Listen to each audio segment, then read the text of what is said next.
Bismillahirrahmanirrahim. Assalamualaikum warahmatullahi wabarakatuh. Alhamdulillahirabbil alamin. Allahumma sholli ala Muhammad wa ala ali sayyidina Muhammad. Baiklah, saya Muhammad Irawan akan memaparkan mengenai resume materi kekuasaan dinasti Umayyah. Dinasti Umayyah merupakan kerajaan atau kekuasaan dalam Islam yang berasal dari Bani Umayyah atau orang-orang dari suku Umayyah. Pencetus dari dinasti ini adalah Muawiyah bin Abi Sufyan.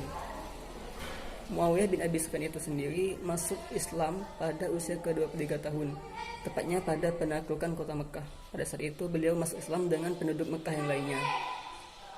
Pada masa Umar bin Khattab, beliau juga pernah menjabat menjadi seorang gubernur di wilayah Yordania.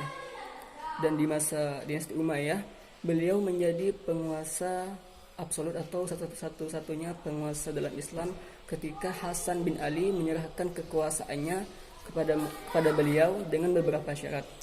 Hasan bin Ali menyerahkan kekuasaan kepada Muawiyah bin Abi Sufyan dikarenakan Hasan bin Ali merasakan adanya perpecahan umat dan pertumpahan darah yang terjadi ketika ada dua kepemimpinan dalam satu masa.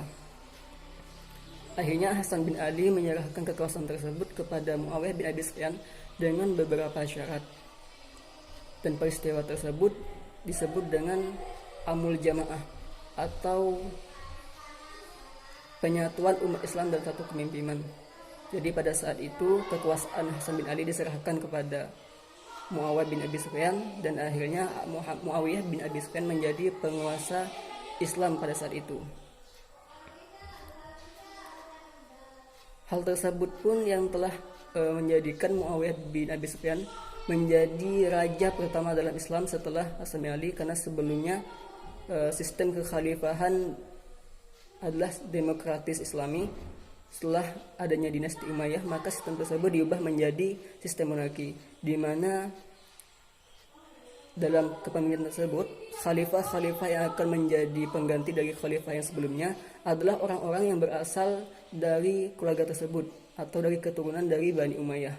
Dalam hal ini keturunan dari Muawiyah bin Abi Sufyan. Jadi pada akhirnya Muawiyah bin Abi Sufyan menduduki kursi kepemimpinan pada tahun 661 Masehi atau 41 Hijriah.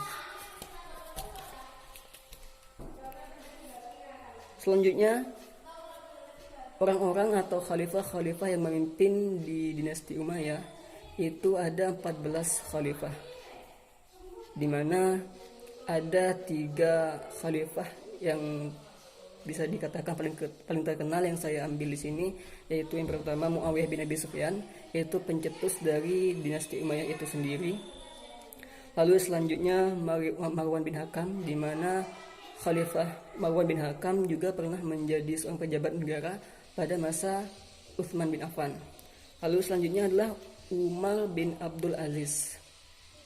Mungkin dari sebanyaknya khalifah di dinasti Umayyah, Umar bin Abdul Aziz merupakan khalifah yang sangat terkenal dikarenakan pada masa beliau dinasti Umayyah atau kekuasaan Islam mengalami perkembangan perluasan wilayah dan juga masa-masa kemasan yang sangat baik. Hal tersebut tidak luput dari kepemimpinan beliau yang sangat bijaksana, tegas, dan juga disiplin. Selama 92 tahun berdirinya dinasti Umayyah, yaitu pada sekitar 40 Hijriah sampai 132 Hijriah, dinasti Umayyah telah melakukan perkembangan atau perluasan wilayah kekuasaan Islam dengan begitu cepat, pesat. Jadi perkembangan atau perluasan wilayah yang terjadi di dinasti Umayyah sangatlah baik dengan waktu yang relatif singkat. Selain perluasan wilayah, juga pada masa dinasti Umayyah mendirikan banyak bangunan fisik untuk menunjang pemerintahan. Selain itu, pada masa dinasti ini juga menciptakan atau mendirikan badan-badan hukum atau lembaga hukum untuk mengimbangi suatu permasalahan yang mulai terjadi atau mulai bermunculan pada masa ini.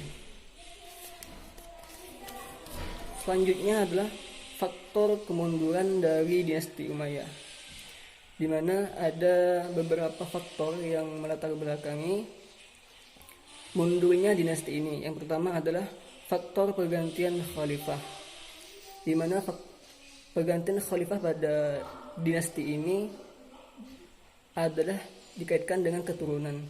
Jadi hal tersebut bukanlah tradisi dari orang Arab. Jadi banyak yang kecewa karena juga banyak ketidakjelasan dalam pergantian tersebut, karena hanya melihat dari sisi keturunan bukan dari prestasi.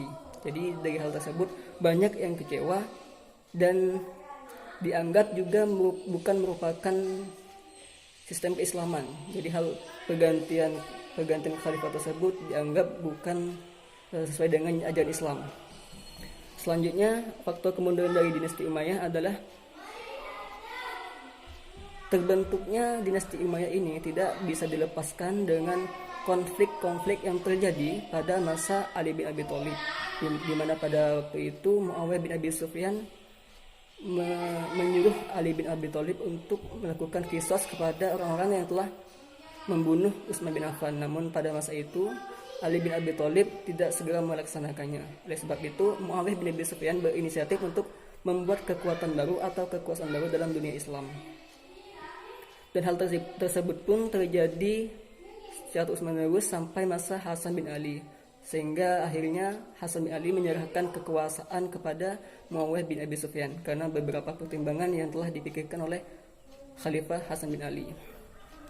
Selanjutnya, faktor kemunduran dari dinasti Umayyah adalah banyak masyarakat yang kecewa, terutama masyarakat Islam, kepada orang-orang yang ada di istana, di mana mereka berkehidupan dengan kemewahan, bergelimang harta, dan penuh dengan keborosan.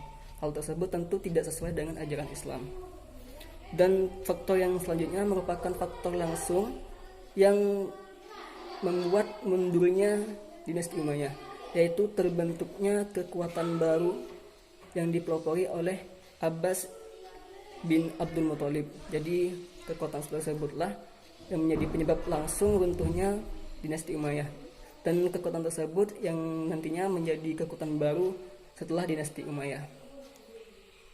Mungkin hanya itu penjelasan resume materi tentang kepemimpinan dinasti Umayyah. Kurang lebihnya saya mohon maaf. Ihdinas siratal mustaqim. Wassalamualaikum warahmatullahi wabarakatuh.